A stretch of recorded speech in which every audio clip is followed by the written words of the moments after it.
یعنی آج سے 1450 سال پہلے یہ پری پرائمری یونیورسل ایجوکیشن کا کانسیپٹ مولا کے ذریعے دے دیا گیا دنیا کو، اور آج ہم اسے اچیو بھی نہیں کر پائے۔ دوسری، آپ لوگ قرآن شریف پڑھتے ہیں، بس زیادہ نہیں، بھائی اتنا ہی، ایک اور میں کروں گا۔ قرآن شریف آپ پڑھتے ہیں، اس کے اوپر زیر اور زبر جسے اعراب کہتے ہیں، یہ ہم نون عرب لوگوں کے لیے بڑی مشکل ہو جاتی اگر یہ اعراب نہ ہو۔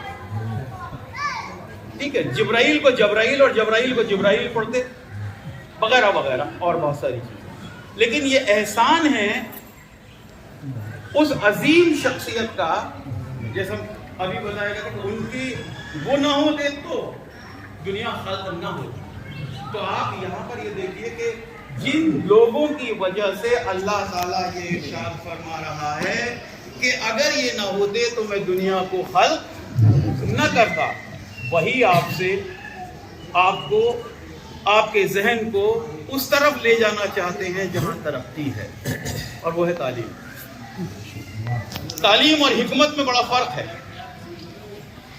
حکمت ہے پریکٹس، ایکسپیرینس۔ تو مولا کے پاس علم و حکمت دونوں چیز تھی۔ انہوں نے ہر مرحلے پر ہم لوگوں کو بتانے کی کوشش کی ہے کہ بھائی اس راستے چلو، اس راستے میں سب سے پہلی چیز ہے اخلاق، سب سے پہلی چیز ہے اخلاق، اور یہ تعلیم کا ایک حصہ ہے، علم کا حصہ ہے، تعلیم کا حصہ ہے۔ آپ کا بیہیویئر کیسا ہے، آپ کا ویوہار کیسا ہے، آپ کا برتاؤ کیسا ہے، یہ پتہ لگنے کے بعد ہی آپ کے بارے میں رائے قائم کی جاتی ہے کہ یہ کس نسل سے ہوگا۔ معاف کیجیے گا، یہ ملتی وہیں سے ہی ہے، یہ ماں کی گود سے ملتا ہے، یہ سارا پہلا یہ چیز ہے۔ تو میرے مولا نے تو بہت کچھ ہم لوگوں کو بتایا گیا ہے اور سب کچھ کیا ہے، لہٰذا 4 مصرے آپ یہیں پہ اپنی بات کو کیے۔ 2 صرف چیزیں یاد رکھیے گا کہ یہ مولا کے، اور یہ جو اعراب جو لگوائے گئے ہیں، ابو الاسود دوئلی ان کے جو شاگرد تھے، اس کے ذریعے سے مولا نے یہ اعراب لگوائے، ادروائز ہم لوگ جو ہے کسی بھی حالت میں قرآن شریف کو پڑھ نہیں سکتے تھے۔ آپ دیکھیں گے کہ عربی اخبار، مولانا بیٹھے ہیں عربی جاننے والے، عربی اخباروں کے اندر یہ اعراب، یہ جو ایک زیر زبر نہیں ہوتا ہے، اور وہ جیسے ہم اردو پڑھتے ہیں اسی طریقے سے وہ عربی کو پڑھتے ہیں۔ لیکن ہماری مجبوری ہے کہ ہم ان زیر و زبر کی بغیر، ان اعراب کے بغیر قرآن شریف سے مولا نے یہ اعراب لگوائے، ادروائز ہم لوگ جو ہے کسی بھی حالت میں قرآن شریف کو پڑھ نہیں سکتے تھے۔ آپ دیکھیں گے کہ عربی اخبار، مولانا بیٹھے ہیں عربی جاننے والے، عربی اخباروں کے اندر یہ اعراب، یہ جو ایک زیر زبر نہیں ہوتا ہے، اور وہ جیسے ہم اردو پڑھتے ہیں اسی طریقے سے وہ عربی کو پڑھتے ہیں۔ لیکن ہماری مجبوری ہے کہ ہم ان زیر و زبر کی بغیر، ان اعراب کے بغیر قرآن شریف کو یا عربی کو نہیں پڑھ سکتے۔ تو یہ بہت بڑا احسان ہے مولا کا۔ ایک چیز اور، تیسری ان کی اور خصوصیت، بعد میں کبھی موقع ملے گا بتاؤں گا، یہ اردو، یہ عربی لغت جو تیار کی گئی ہے، کیا آپ کو معلوم ہے یہ کس نے کی ہے؟ یہ بھی آپ کے مولا نے ہے، یہ بھی کارنامہ آپ کے مولا کا ہی ہے، اور یہ عربی لغت۔ تو یہ 4 میں سے عرض ہے کہ ضبط تحریر میں احساس کو لایا جائے۔ ملاحظہ کریں کہ ضبط تحریر میں احساس کو لایا جائے، ہم علی والے ہیں دنیا کو بتایا جائے۔ ضبط تحریر میں احساس کو لایا جائے، ہم علی والے ہیں دنیا کو بتایا جائے، تب کہیں ولولے جوش و خرت ہوگا عیاں، تب کہیں ولولے جوش و خرت ہوگا عیاں، نعرہ حیدری شدت سے لگایا جائے۔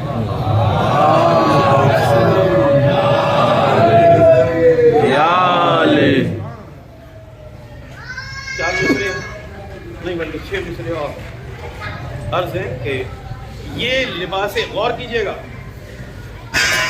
اس خیال کے اوپر، غور کیجئے گا کہ یہ لباس زندگی ایک دن اتارے جائیں گے، یہ لباس زندگی ایک دن اتارے جائیں گے، اور نام سے محشر میں ماؤں کے پکارے جائیں گے۔